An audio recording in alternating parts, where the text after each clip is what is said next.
जो चुनना है वो तो एक बात है, बट कैसे चुनना है उसको, how to choose your optional becomes a really tough question for lot of people.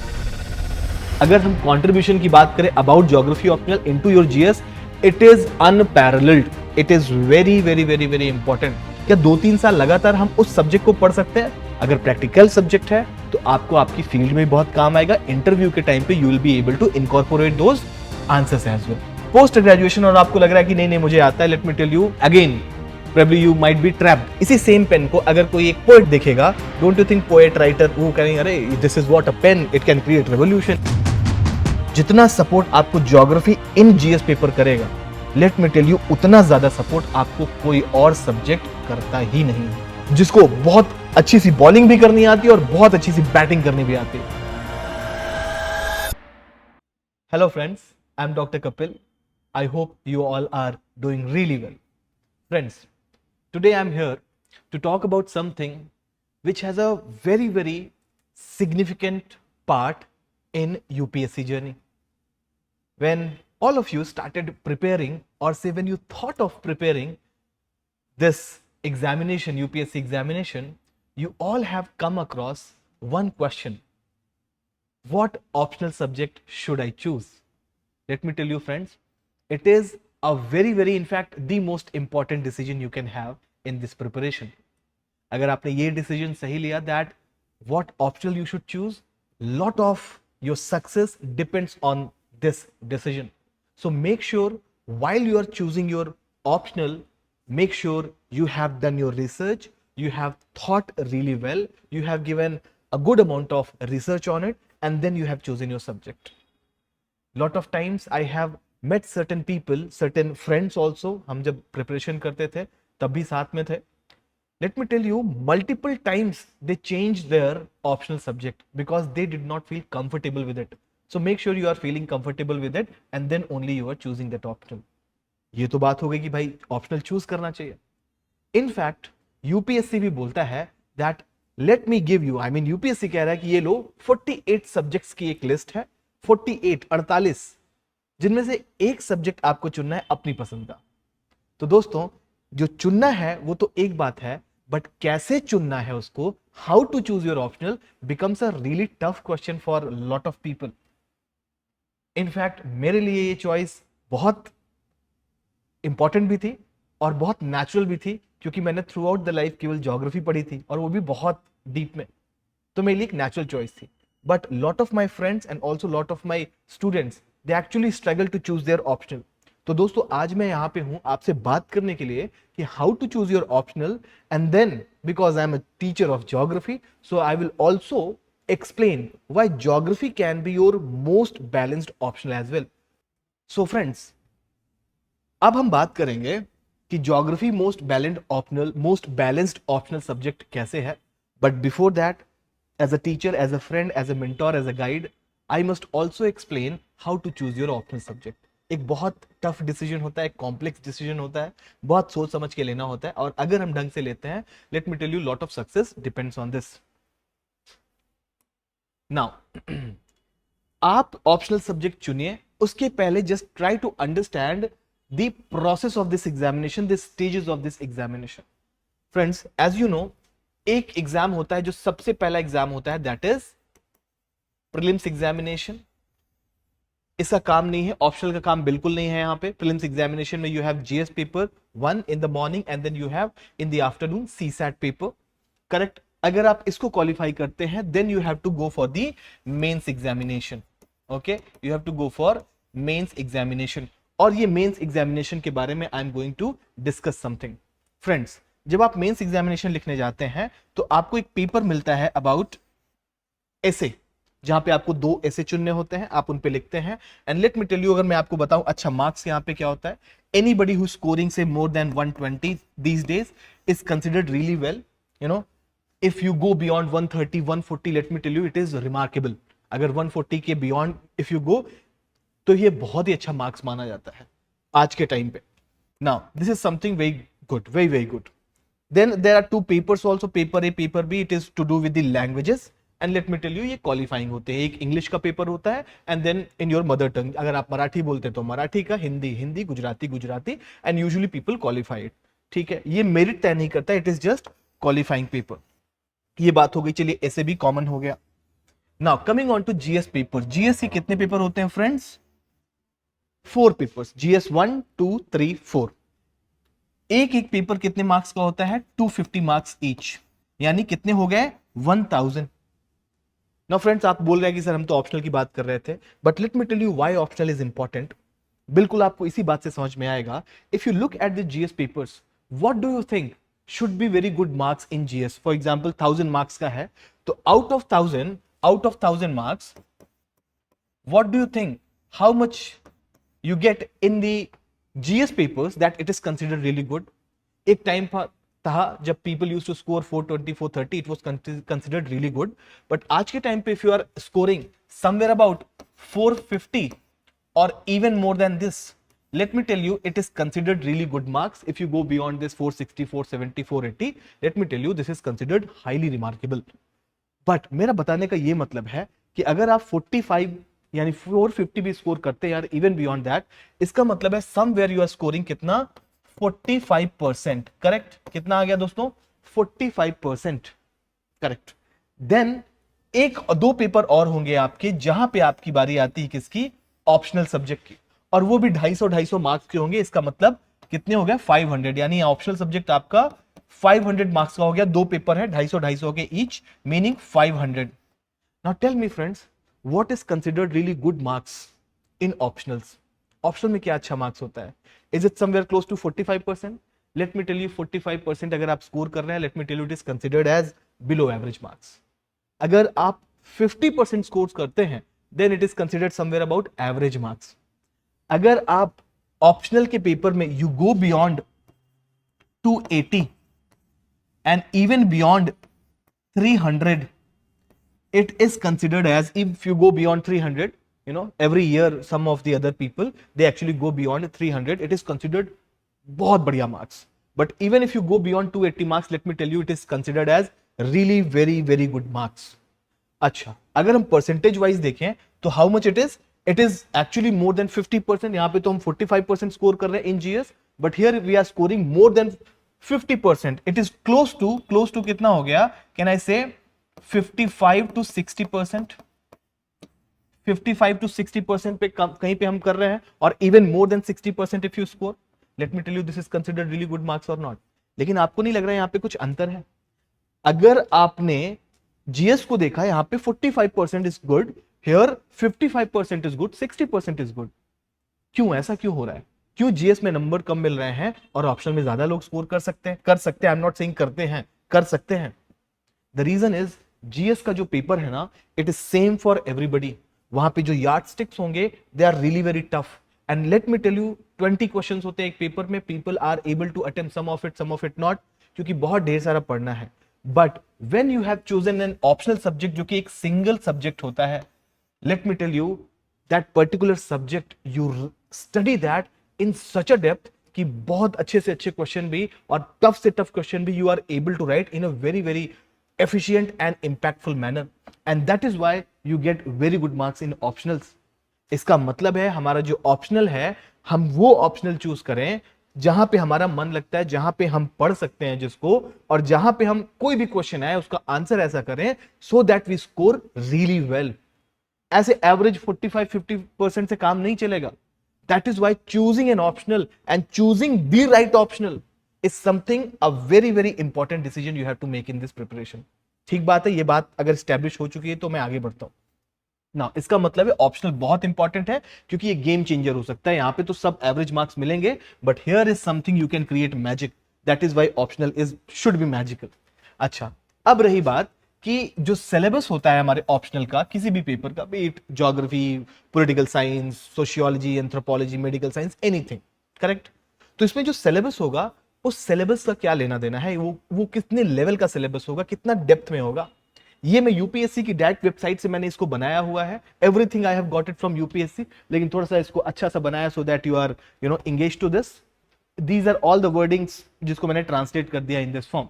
Now UPSC बोलता है दैट सी जो हमारा मेंस का सिलेबस है फॉर द ऑप्शनल, सी जो बैचलर लेवल है उससे थोड़ा ज्यादा होना चाहिए, यानी more than this.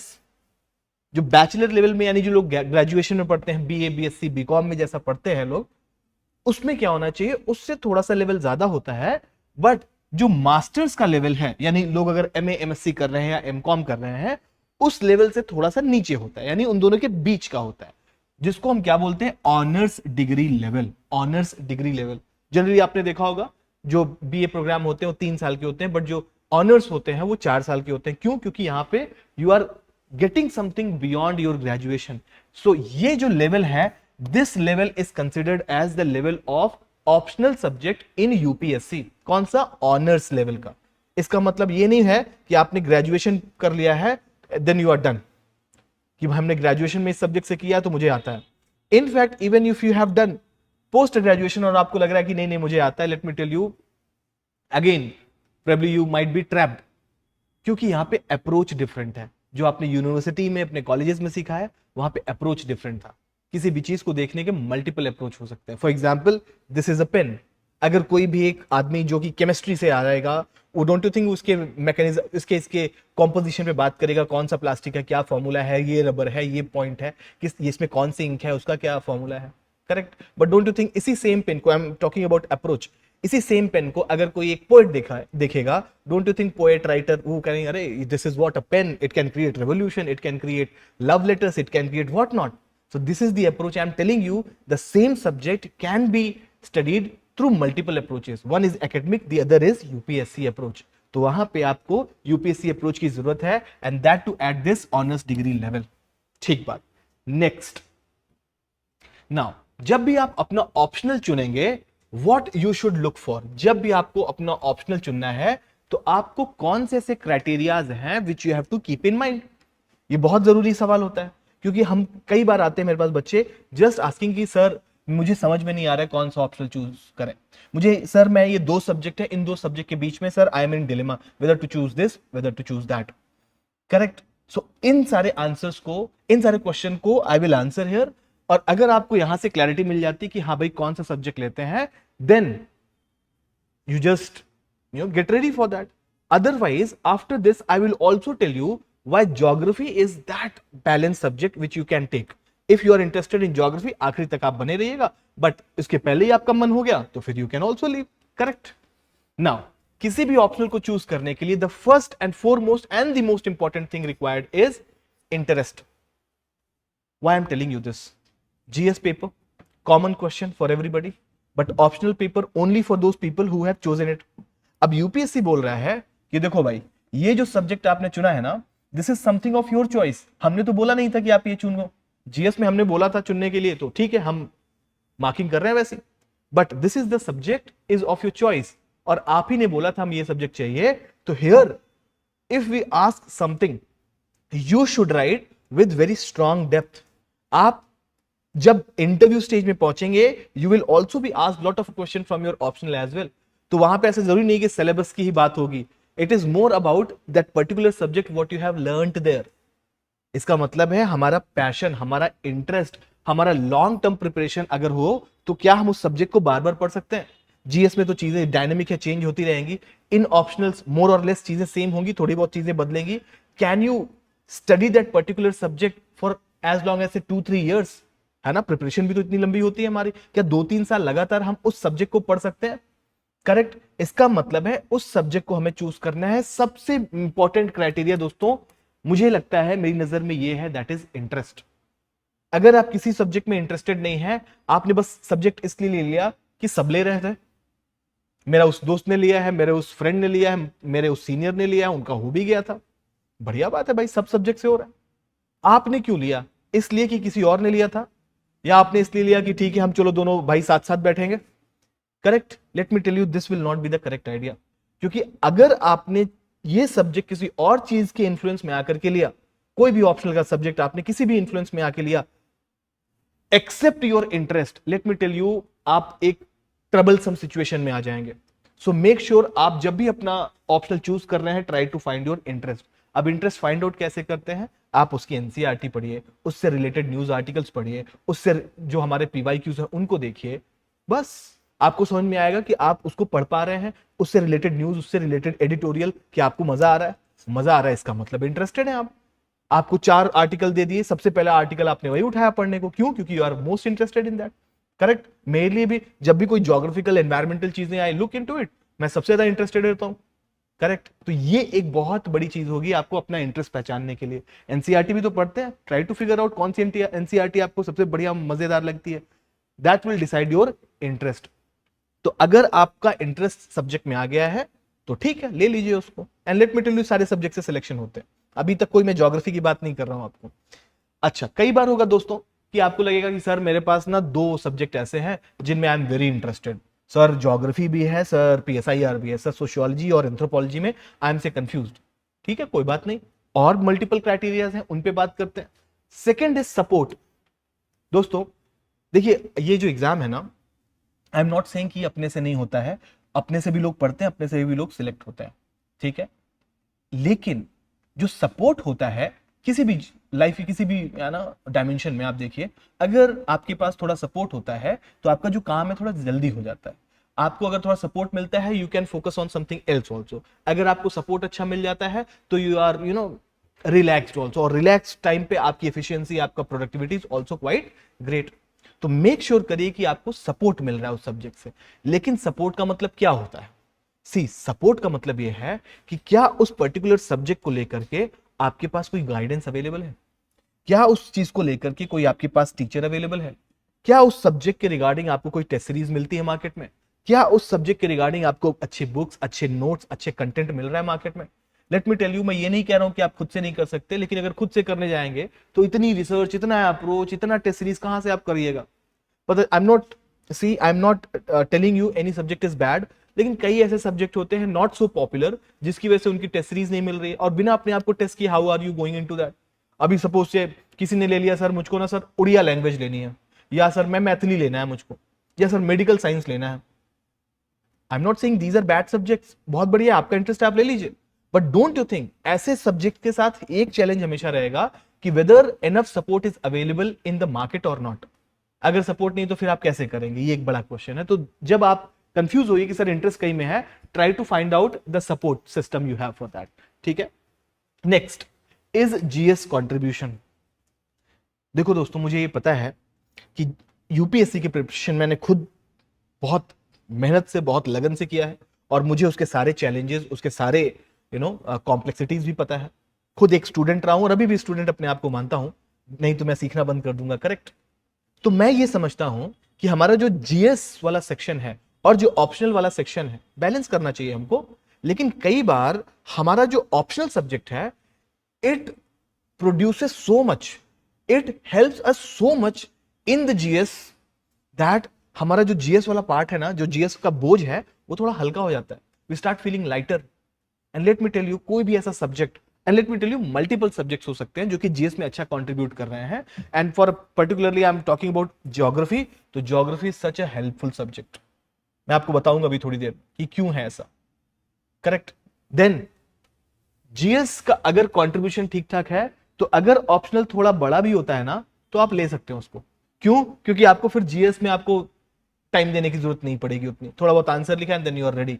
In fact you are more than ready जो बाकी लोगों से।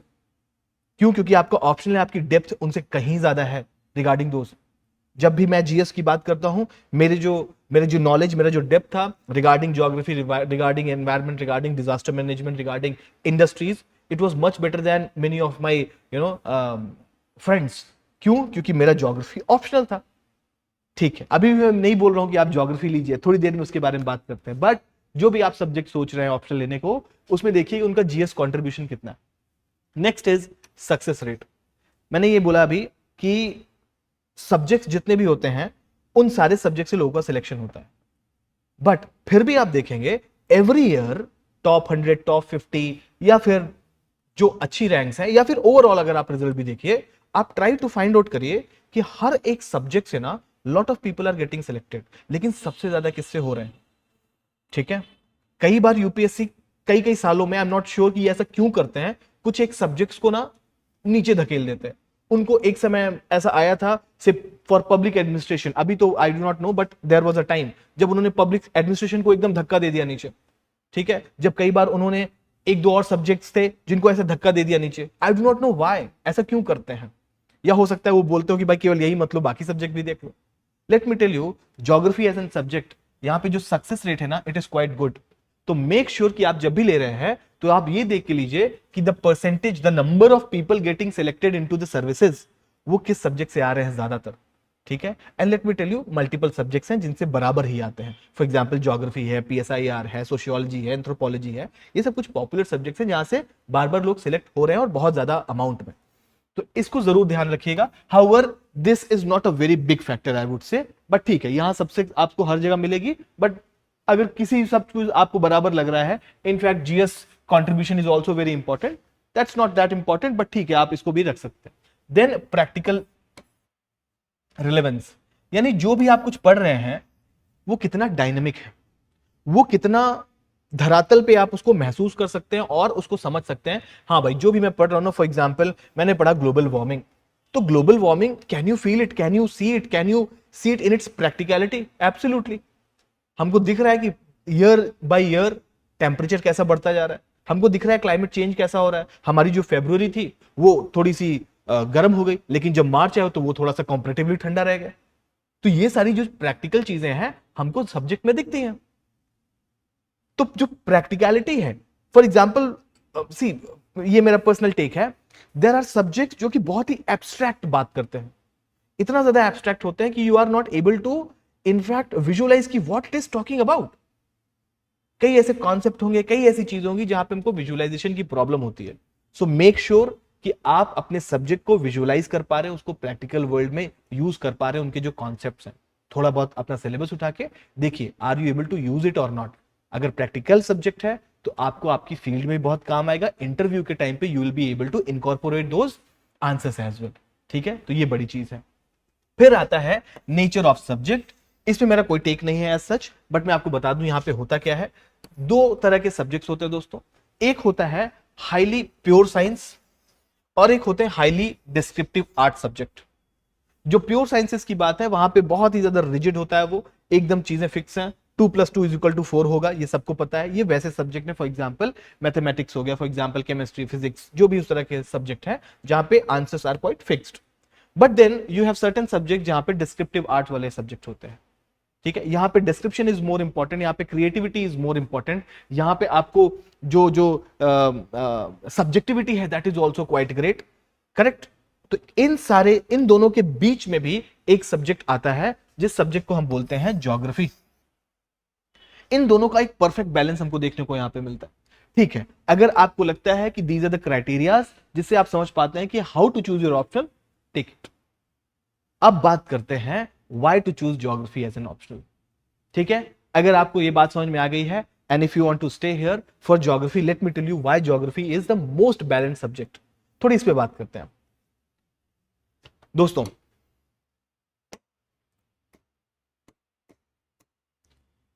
ज्योग्राफी एज अ सब्जेक्ट, सबसे पहली बात, you must be interested in, and this is something you have to measure yourself. यहां पे मैं आपकी मदद नहीं कर सकता हूं, however I have told you कि अपने इंटरेस्ट को हम कैसे फाइंड आउट करें, है ना। थोड़ा बहुत न्यूज़पेपर पढ़े, एनसीईआरटी पढ़े उनकी, और देखिए हम कितने ज्यादा एंजॉय कर पाते हैं, कौन सा जल्दी हम पढ़ पाते हैं, कौन सा ज्यादा ग्रास्प कर पाते हैं, ट्राई टू फाइंड आउट। और अगर आपको लग रहा है कि you are very much interested in geography, फिर आगे चलते हैं, देखते हैं सपोर्ट। क्या आपको सपोर्ट मिलता है in terms of teachers, in terms of test series, in terms of content, in terms of value addition? Absolutely yes, खूब ढेर सारा सपोर्ट अवेलेबल है। आप जब भी चाहे, नॉट नेसेसरली कि मुझे से ही, लेकिन हाँ आपके पास कंटेंट अवेलेबल है, आपके पास गाइडेंस अवेलेबल, करेक्ट। तो ये क्या हुआ, सपोर्ट वाले क्राइटेरिया को भी फुलफिल करता है। थर्ड आता है हमारा GS contribution, geography in GS. Let me tell you, geography is second to none. जितना सपोर्ट आपको ज्योग्राफी इन जीएस पेपर करेगा, लेट मी टेल यू, उतना ज्यादा सपोर्ट आपको कोई और सब्जेक्ट करता ही नहीं है, करेक्ट। तो ये जो सपोर्ट है, दिस सपोर्ट इज ये जो जीएस का कंट्रीब्यूशन है, this is something which is unparalleled when it comes to geography. क्यों ऐसा मैं बोल रहा हूं, मैं आपको यहां पे दिखाता हूं। ये देखिए, ज्योग्राफी ऑप्शनल का जो कंट्रीब्यूशन है, it is there in GS paper 1, जहां पे हम फिजिकल, सोशल, इकोनॉमिक ज्योग्राफी पढ़ते हैं, चाहे वो इंडिया या चाहे वर्ल्ड की हो। पेपर 1 का जिसमें कि 100, 120, 130 मार्क्स की कहां है, वहां पे geography, half of the paper is geography you से। और वहां पे आपको ये पूरा सपोर्ट करता है। लेट मी टेल यू, अगर आपने ये पढ़ लिया, आई मीन ऑप्शनल पढ़ लिया, तो आपको जीएस पेपर 1 में ज्योग्राफी का पार्ट पढ़ने की जरूरत नहीं है। Don't you think geography being a vast subject, बड़ा सब्जेक्ट है, लेकिन डोंट यू थिंक आपका जीएस कम कर दिया उसने? तो कैसे बड़ा हुआ? नहीं बड़ा हुआ ये तो। क्यों? क्योंकि आपको वहां जीएस पढ़ने की जरूरत नहीं है, it is all dealt in your optional. Second, ये पेपर 3 का पार्ट है, environment, ecology and climate change, this is part of paper 3। Paper 3 में भी you have what? Agriculture, irrigation, food processing industries, conservation, disaster management, along with biodiversity, climate change, environmental ecology. ये सब कहां पढ़ते हैं आप? ये सब आप ज्योग्राफी में ही तो पढ़ते हैं। आप मुझे बताइए, environment, environmental geography, bio geography एक पूरा का पूरा यूनिट है हमारे ज्योग्राफी ऑप्शनल में। और अगर आप वहां पे ये चीजें पढ़ रहे हैं, लेट मी टेल यू, यहाँ पे आपको जरूरत नहीं पड़ती है, एक्सेप्ट छोटी मोटी चीजें याद करनी होगी आपको, जैसे आईयूसीएन स्टेटस, थोड़े मोड़े इधर उधर के कुछ fact. Otherwise you have lot of conceptual और theoretical understanding of environmental ecology, industry, agriculture को तो वहां पे आपको छूने की जरूरत नहीं है, only the economic section you have to touch, irrigation, food processing, disaster management का डिजास्टर पार्ट, सब कुछ आपका ज्योग्राफी में होता है। और ज्योग्राफी इसको बहुत ही डीप लेवल पे आपको सिखाती है, और यहां पे आकर के आपको ज्यादा परेशानी नहीं होगी, आपका जीएस का बहुत बड़ा बोझ हल्का हो जाता है। Half a paper of GS paper 1, half a paper of GS paper 3 is done, खत्म, आपको टेंशन ही नहीं है। तो इसका मतलब है आपका पेपर 1 तो ऑलमोस्ट पेपर आपका ज्योग्राफी ऑप्शनल ही कवर कर दिया। आप अगर देखेंगे जिनके भी ज्योग्राफी ऑप्शनल होते हैं, generally they have higher marks in GS paper 1 and also in GS paper 3 में भी। जीएस पेपर 3 में they have very good marks. मेरे एक स्टूडेंट का मार्क्स लगातार ऐसे ही हाई रहा in GS paper 3, and he has maintained कि sir it is just because of geography optional. So yes, बहुत बड़ा कंट्रीब्यूशन है। यूजुअली पीपल फॉरगेट कि सर जीएस पेपर 2 में भी कुछ है क्या? बिल्कुल है। अगर आप देखें इंडिया और इंडिया के नेबरहुड के जो रिलेशंस हैं, वो हम कहां पे पढ़ते हैं, उसका geographical angle, this is more about geographical angle, कहां पे हम पढ़ते हैं? In geography optional. अगर हम ज्योग्राफी ऑफ इंडिया में, don't you think will also discuss the neighbours of India, like Afghanistan, Pakistan, China, Bhutan, Nepal, Sri Lanka, Bangladesh, Myanmar, इनके साथ क्या हमारे डिस्प्यूट्स हैं, इनके साथ हमारे कैसे रिलेशंस हैं, all of this geographical dimensions के through will also discuss here. Don't you think जब आप पेपर 2 में वो आंसर लिखेंगे तो आपको मदद मिलेगी? Don't you think in geography will discuss about globalisation, trade, international trade की बात करेंगे, वो सारे के सारे यहाँ पे हमको आकर के हेल्प करते हैं। हमारे इंटरनेशनल रिलेशंस में डायोस्पोरा जैसी बातें हम कहां करते हैं? ज्योग्राफी ऑप्शनल में करेंगे, which is also very much supportive in GS paper 2। तो आप बात समझ रहे हैं? अगर हम कंट्रीब्यूशन की बात करें about geography optional into your GS, it is unparalleled. सबसे बड़ा ये ऐसा सब्जेक्ट है जो कि सबसे ज्यादा टच कर देता है आपके सब्जेक्ट्स।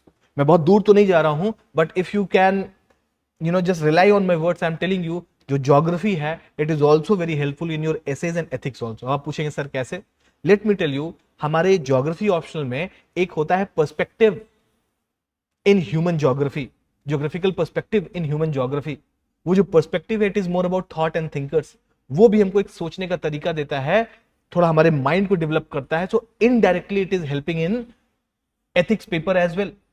ऐसे में don't you think you have to write on environmental sustainability, sustainable development, women empowerment, climate change, global warming, इन सब पे जो भी ऐसे आएंगे, don't you think it is again having the help, you are going to have the help of geography optional. So yes, it is very very very very important to understand कि इसका जो GS contribution है it is unparalleled.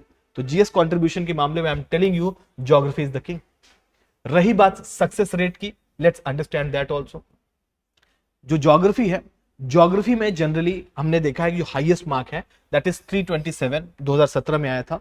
But in general if you see, यहां पे जो toppers के marks हैं they are in 320s, 310s, 300 से ज्यादा। And let me tell you it is so good. आपको अगर मैं एक एवरेज डेटा दूं, एवरेज डेटा दूं अगर, तो वो एवरेज डेटा है जो सिलेक्टेड कैंडिडेट्स हैं, सिलेक्टेड कैंडिडेट्स हैं, इनका जो एवरेज मार्क होता है, average mark in geography, can you believe it is close to 280। अगर आप ज्योग्राफी लेके पढ़ के सिलेक्ट हो रहे हैं, आपका एवरेज मार्क आ रहा है 280, सबका मिला के मैं बता रहा हूं। 280 marks and let me tell you it is considered really good marks. अब ये हमको लगता है केवल 300 पाना ही सबसे इंपॉर्टेंट है। Let me tell you the first and foremost आपका टारगेट होना चाहिए कि 280 के तो ऊपर पाना ही है। 300 जिस दिन हमारा दिन अच्छा रहा 300 भी आएगा ही आएगा। हमारी प्रिपरेशन अच्छी रही, हमारी मेहनत अच्छी रही तो 300 भी आएगा। बट 280 समथिंग ऑलवेज मैनेजेबल, वो आप हमेशा ला सकते हैं। And let me tell you this is something very important for your selection. अगर आप इतना मार्क्स पाते हैं, कंसिडरिंग आप 450 वहां पे स्कोर करते हैं, you are going to get your desired service. So this is as important as that. और ज्योग्राफी का जो एवरेज मार्क है it is quite high in comparison to the other subjects also. और इन जनरल ज्योग्राफी कभी भी ऐसे UPSC ने ऐसे धक्का नहीं देता है, because geography is such a big and such a very important subject, जिसकी इसका प्रैक्टिकलिटी भी बहुत जाता है इन जनरल हमारे सर्विस में भी। करेक्ट। सो ये जो स्कोरिंग रेट है इसका दैट इज रियली गुड। हमने बात की थी प्रैक्टिकल रिलेवेंस की, तो इसमें मैं क्या बताऊं आपको, ज्योग्राफी से ज्यादा कुछ प्रैक्टिकल आपको दिखेगा। आप साइक्लोन पढ़ते हैं, cyclones you can actually see, you can actually do certain practical. Soil पढ़ते हैं, सॉइल के ऊपर practicals, flood, droughts, climate change, global warming, population growth, migration, everything is in practical. आप कोई भी चीज के लिए ज्योग्राफी में आपको ना ऐसे बहुत एब्स्ट्रैक्ट नहीं जाना है, everything you can see in practicality. और जहां पे भी प्रैक्टिकलिटी होगा वहां पे केस स्टडी लिखना, वहां पे एग्जाम्पल देना, वहां पे न्यूज को लिंक करना is also very easy. Correct. So इसीलिए अगर आपको प्रैक्टिकल चीजों में ऐसी चीजें जहां पे एब्स्ट्रैक्टनेस नहीं है, जहां पे थोड़ा आपको प्रैक्टिकल चीजें हैं, उनको अगर आपको पसंद है तो yes, geography is your option. Then coming on to this nature of subject, I think here also geography becomes the king. Why? Let me tell you, because of this. मैंने आपको बताया जो ऐसे सब्जेक्ट्स होते हैं अबाउट प्योर साइंसेज, ये जो pure sciences वाले सब्जेक्ट होते हैं दोस्तों, यहां पे ये हाईली ऑब्जेक्टिव होते हैं। For example mathematics, physics, chemistry है, and they have a fixed and rigid answer. अभी 2+2=4 ही होगा ना। Is if there is a principle in physics और केमिस्ट्री, आपको तो वही सेम लिखना है। इसका मतलब है at times it becomes more about reproducing the same content which you have read. ये आपको स्कोप नहीं देता है बहुत क्रिएटिविटी का। न्यूटन के 3 लॉ है तो आप 3 ही लिख पाएंगे ना, और 3 में जो है वही लिख पाएंगे। ऐसा तो है नहीं कि दूसरा वाला तीसरे में कर देंगे और आर्किमिडीज का एक उधार लेके यहां पे लिख देंगे, ऐसा तो नहीं हो सकता है। काफी रिजिड होते हैं। लेकिन हाँ, कई लोग को ये पसंद होता है। तो अगर आपको ऐसी चीजें पसंद है कि भाई हमको बस सीधा सीधा आंसर चाहिए, go for this and if you are interested. दूसरे होते हैं बहुत ही डिस्क्रिप्टिव होते हैं, ये हाईली डिस्क्रिप्टिव होते हैं, नैरेटिव राइटिंग होती है इनमें, डिमांड करते हैं ज्यादा imagination. For example history, sociology, political science, literature. अभी कबीर का एक दोहा आ गया हिंदी लिटरेचर में, अभी उसकी इंटरप्रिटेशन करते रहिए। लेट्स सी किसका बढ़िया इमेजिनेशन है, लेट्स सी किसका बढ़िया है ना ऐसे ऐसे नैरेटिव सेट होता है। सो यहां पे ये हाईली सब्जेक्टिव बन जाता है, and at times lot of people like this. और बहुत लोग जो है कहते हैं कि नहीं नहीं ये वाला हमको नहीं चाहिए, क्योंकि यहाँ पे पता नहीं चल रहा है कि यार what the evaluator might like. Correct. हमको समझ में नहीं आ रहा है कि मैंने लिख तो ऐसा दिया है, मेरे हिसाब से बहुत अच्छा लिखा है, बट एग्जामिनर कह रहा है नहीं नहीं यार वो थोड़ा सा कम मजा आ रहा है, ठीक है मुझे कम पसंद आया। ऐसा सब्जेक्टिविटी होती है। पॉलिटिकल साइंस में हो सकता है, सोशियोलॉजी में हो सकता है, कई जगह पे हो सकता है। सोसाइटी के ऊपर आप कुछ लिख रहे हैं, probably you have one thought, और हो सकता है ठीक लिखा है आपने, but examiner is not able to appreciate it that much. तो बहुत लोग यहां पे भी पसंद करते हैं लेकिन अवॉइड करते हैं, और बहुत लोग यहां भी अवॉइड करते हैं। इन दोनों का जो सबसे फाइन बैलेंस मिलता है किसी सब्जेक्ट में वो है ज्योग्राफी। क्यों? Geography has a tinge of both. दोनों चीजें हैं, दोनों के फायदे यहां पे हैं, क्योंकि यहां पे क्रिएटिविटी का स्कोप भी है, इमेजिनेशन भी है, डिस्क्रिप्शन भी है, and logic, clarity, laws and theories भी है। अगर मैं आपसे बात करूं ज्योग्राफी की, तो ज्योग्राफी में जो हमारा फिजिकल ज्योग्राफी है दोस्तों, फिजिकल ज्योग्राफी, उस फिजिकल ज्योग्राफी में it is almost logical, it is very scientific. चाहे वो ह्यूमिडिटी की बात करना हो, चाहे वो विंड की, चाहे वो कोरियोलिस फोर्स की, चाहे प्लेट टेक्टोनिक्स की, ये सारे क्या है दोस्तों, they are quite good, they are quite fixed. एक बार आपने समझ लिया, अब बस आपको उनको लिखना है with the real world example, that's it. दूसरा, अगर आपको थोड़ा बहुत पसंद है डिस्क्रिप्टिव भी, तो ज्योग्राफी आपके लिए वो स्कोप छोड़ता है कि आप ह्यूमन ज्योग्राफी में जब आप पढ़ाई करिए तो वहां पे ढेर सारा स्कोप है। चाहे वो पॉपुलेशन ग्रोथ हो, चाहे वो सेटलमेंट्स के बारे में हो, चाहे वो ज्योग्राफिकल थॉट हो, चाहे वो इकोनॉमिक ज्योग्राफी, मॉडल, थियरीज, वहां पे भी आपको ठीक ठाक डिस्क्रिप्शन ठीक ठाक, इमेजिनेशन देखने को मिलता है। इनफैक्ट आप इमेजिनेशन अपनी creativity in terms of diagram, map, flow chart यहां पे आप कर सकते हैं, क्यों नहीं कर सकते। तो geography in point of view से एक बहुत ही फाइनली बैलेंस सब्जेक्ट है, जिसको बहुत अच्छी सी बॉलिंग भी करनी आती है और बहुत अच्छी सी बैटिंग करनी भी आती है, and that is why it becomes the most balanced optional subject, और इसीलिए it is one of the most popular subject as well. लोग जनरली ज्योग्राफी को इसीलिए अप्रिशिएट करते हैं, इसमें ना टेंशन नहीं होती है कि पीपल इंजीनियरिंग और साइंस और मेडिकल बैकग्राउंड और people coming from humanities background, ये दोनों के लिए एनफ अपॉर्चुनिटी देता है। इसीलिए आप देखिए दोनों फील्ड से आपको ज्योग्राफी के बच्चे मिल जाएंगे, studying geography as an optional and getting selected as well. One more thing I wanted to talk about here. See, this is something very personal to me, and I'm not claiming anything which I haven't done. These are certain people these are certain students of mine whom I have actually nurtured, whom I have actually guided to score really well in geography. People have consistently scored more than 280, once 289 also, 281. So in this range people have usually scored, and let me tell you, these are something in my limited amount of time I have produced this one. So if you are interested in geography, yes, you can always come to me, just not just for joining the course. I'm not saying just join the course, just come to me if you have any doubt, any discussion you want, any clarity you want. If you are stuck somewhere, just let me know, I'll be able to help you. जो भी आपकी problem है, जो भी आपके questions हैं, try to put that in the comment section. आपको जो भी इसमें चीजें जरूरी लग रही हैं, या फिर आपको कुछ और आइडिया लग रहा है, या अगर ये आपके लिए हेल्पफुल है, जस्ट लेट मी नो, ठीक है। I am wishing you all the best, और मैं चाहता हूं अगर आपको कोई भी प्रॉब्लम हो, आप मुझसे मेरे पर्सनल अकाउंट पे भी आके मिल सकते हैं। ये टेलीग्राम चैनल है जहां पे आप अपने कमेंट्स छोड़ सकते हैं, so that I can get you connected. अगर आपको कोई प्रॉब्लम है तो मैं वो भी सॉल्व करने की कोशिश कर सकता हूं, ठीक है दोस्तों। So this is where I say thank you very much, bye bye, see you again.